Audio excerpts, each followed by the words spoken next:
কান্দি কি মনে রং লাগছে সাবানা সুডা দিয়ে খচ্চা খচ্চা ধুইয়ালাম রং উঠা যাইবে এ সুদ করেন কাটা গায়া নুনের সিডা মারিয়েন না আপনার নাম কি তরমুজ আলী বাপের নাম কি বাঙ্গি আলী মায়ের নাম শেফ আলী ওরে বাবা দেশের বাড়ি পট্টখালি পড়েন কি তালিবালি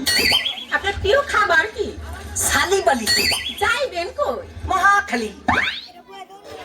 টাকা পয়সা আছে পকেটে না পা পকেট খালি ওইখানে থাকে কে বড় ভাই আয়ো বালি হায় আল্লাহ কই কি আমি তো না ছোট শালি হ্যাঁ আপনি আমার বিয়ে আসেন বিয়ে দুজনে করি একটু তালিবালি